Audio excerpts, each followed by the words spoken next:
Most people think the danger is what's in the dark, the stranger in the alley, the face at the window. But what if the worst thing that ever came for you was already there, watching, waiting, right in your own backyard? This is not a ghost story. This is something much more real. Marcus had worked for everything he owned. Single father, 2 jobs for 11 years. He didn't inherit a thing. When he finally closed on the house on Clover Ridge Lane, he cried in the parking lot of the realtor's office. Alone. He didn't want his daughter to see. The house was more than he'd ever imagined. 4 bedrooms, a backyard with old oak trees, a real driveway. Within a year, a new truck sat in that driveway. Then came the trailer for weekend camping. His business had started to take off. His neighbors were quick to greet him that first week. Flowers, a casserole, smiles. Across the fence was a man named Dale. Polo shirts, pressed slacks, a handshake that lasted exactly 1 pump. Dale, welcome to the neighborhood. You're going to love it here. Dale's eyes didn't match his smile.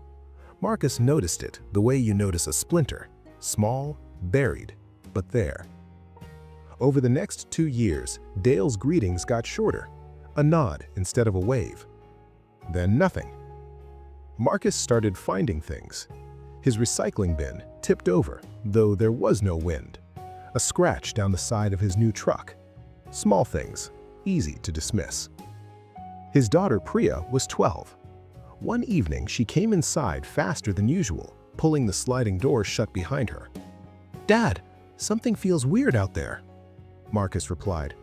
"Weird how?" "Like someone's watching." Marcus told her it was just the neighborhood. Old houses, unfamiliar sounds. He believed that. He wanted to. It was a Tuesday afternoon in October when everything changed. He was trimming the hedgerow along the back fence, the thick one bordering Dale's yard. His pruning shears caught something that didn't crunch like a branch. He parted the leaves. A camera. Small, black, zip-tied to an interior branch, invisible from the yard, but angled directly at his back door, his daughter's bedroom window, and the stretch of patio where the family spent every summer evening. The lens was still blinking. The camera had an SD card, 63 days of footage. Marcus sat alone at his kitchen table at 1 a.m., watching. Dale, in his own backyard, yes, but pressed flat against the fence, looking through gaps in the wood, on multiple nights. But that wasn't the worst part. 3 weeks earlier, Marcus had taken Priya to Paris, a graduation trip. She'd made honor roll 3 years running. He'd saved up for it. The last clip on the card was dated the same week they'd been in France. It was taken inside the Charles de Gaulle airport, grainy, distant, shot behind a structural column. But it was clear enough. A polo shirt, pressed slacks. Dale at the airport, looking directly at Priya. The camera had not been placed to watch the house. It had been placed to learn their schedule, to track their movements, to find the moment they were most exposed. Marcus called the police that night. Then he called a lawyer. Then he sat in Priya's doorway until sunrise, not sleeping, just watching. What investigators found in Dale's home was the real horror. Photographs, hundreds of them. Marcus and his family going back months.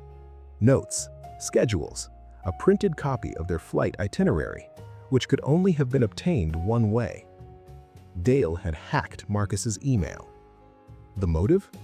Dale had made a comment to a neighbor once that he hadn't expected someone like that to move into a house like this.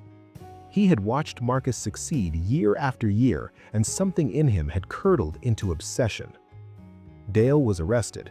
He never saw the inside of Clover Ridge Lane again. Marcus sold his home 2 years later, not out of fear, but because he built something bigger, something Dale would never be able to afford. If someone in your life is tracking your progress more closely than you are, that's not admiration. Check your hedges, check your windows, and trust the thing your daughter said. It felt like someone was watching. Because they were.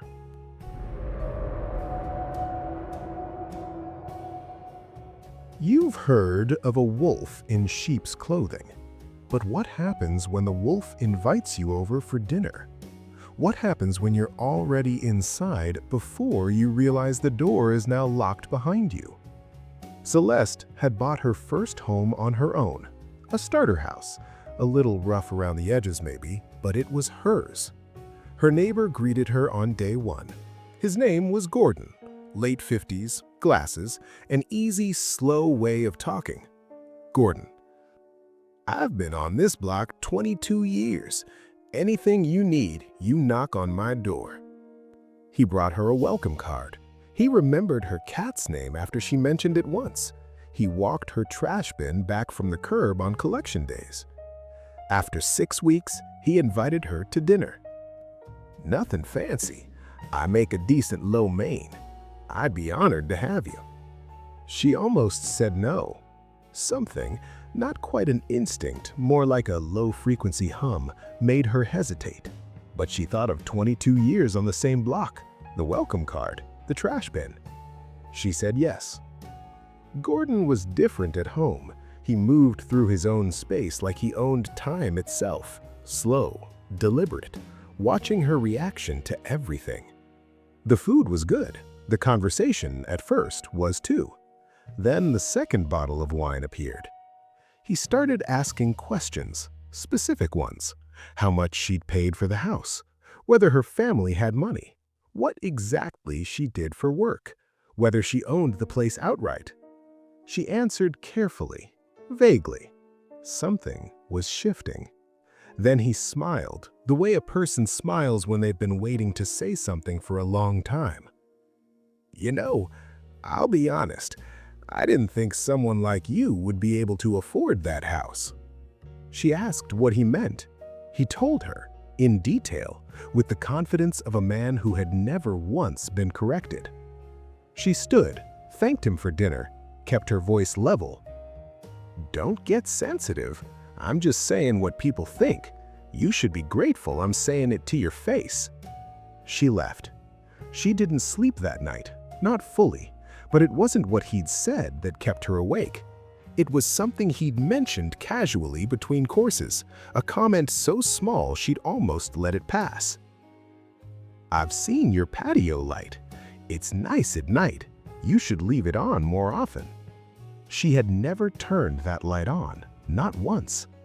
The sound was enormous, an explosion of glass, her front window, the large one, shattering inward. Something heavy tumbled across the hardwood and came to rest at the foot of her couch. A brick, old, orange, mortar still crusted along one edge. She had been awake enough to drop to the floor. Her hands were shaking so badly she couldn't hold her phone. "You think you belong here? You think this is your street? I made this neighborhood." She stayed low, called 911. The operator told her to stay down and stay away from the door. The pounding continued for 4 minutes and 30 seconds. She counted, because counting was the only thing keeping her breathing. When the police arrived, Gordon was still on the porch. He didn't run. He seemed confused that they'd come. "She provoked me. She moved in here and she provoked me." What they found in the weeks that followed told a longer story. Gordon had been watching Celeste's property since before she moved in. He'd submitted a complaint to the HOA about her purchase, twice. He'd written letters to neighbors saying the property values would drop. When none of it stopped her, when she painted the house and fixed the porch and put flowers in the yard and the property value actually went up, something broke in him. He is no longer on that block. The court saw to that. Celeste still lives there. She replaced the window with a bigger one, lets in more light now. She told me she thinks about the dinner sometimes, about how she almost didn't go. She says now she's glad she did because it showed her exactly what was next door, before she found out the hard way. The meal told her everything. The smile told her everything. Sometimes the most dangerous invitation is the one that seems too kind.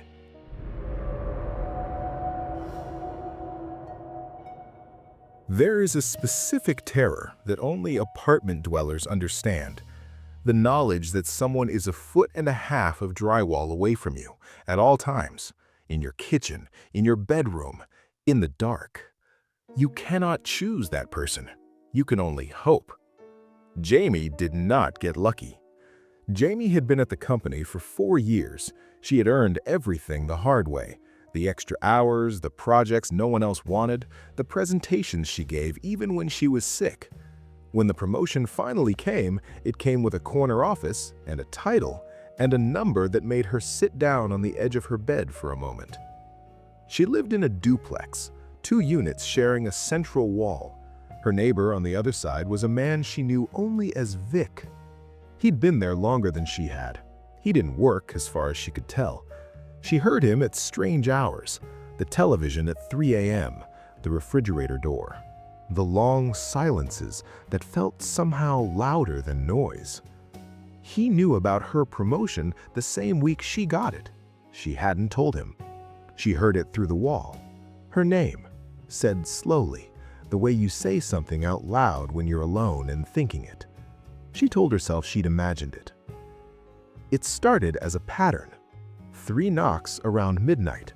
Not hard, not soft, deliberate. She knocked back once, the first time, the way you do, the way neighbors do. That was a mistake. The next night, there were 7 knocks. The night after, the knocks moved. She tracked them with her ear against the wall. They started at the kitchen, slid toward her bedroom, stopped directly behind her headboard. Then, the voice came through clearly. Vic, they only gave it to you because of the optics. You know that, right? She didn't move. She didn't respond. She lay completely still in the way prey animals lie still. She heard him laugh, a short sound like a punctuation mark. She submitted a noise complaint that week. The building manager spoke to Vic. Things went quiet for 4 days. On the 5th night, the voice was louder. Vic, I heard you filed something. I think that's hilarious. She started sleeping with the lights on. She started sleeping with the closet door open so she could see the full room when her eyes adjusted. She started sleeping less. She woke up because the air had changed. She opened her eyes slowly. She didn't move. Vic, standing completely still, in her room, in the dark, looking at her. Vic, go to sleep, Janie. You have work tomorrow. You have your big, important career. She screamed. She was out of the bed before she consciously chose to move, past him, out the bedroom door, into the hallway, through the front door, outside. Barefoot on asphalt at 3:44 in the morning. The police found Vic in her apartment, sitting on her couch. He had not tried to leave.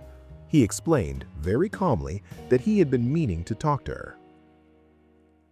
What they found in his unit was a map of her schedule, a handwritten log of her comings and goings going back 11 months, clippings, her LinkedIn profile printed out with his notes scrawled in the margins. He had spent almost a year watching her succeed from behind a wall. He was removed. She moved out within the month. She checks the foot of the bed first. She always will. If you live in a shared unit and something feels wrong through the wall, it might be. Trust the quiet that feels too deliberate. Trust the knock that comes at exactly midnight. Trust the air that changes in a room where no door has opened. And make sure your locks are real locks.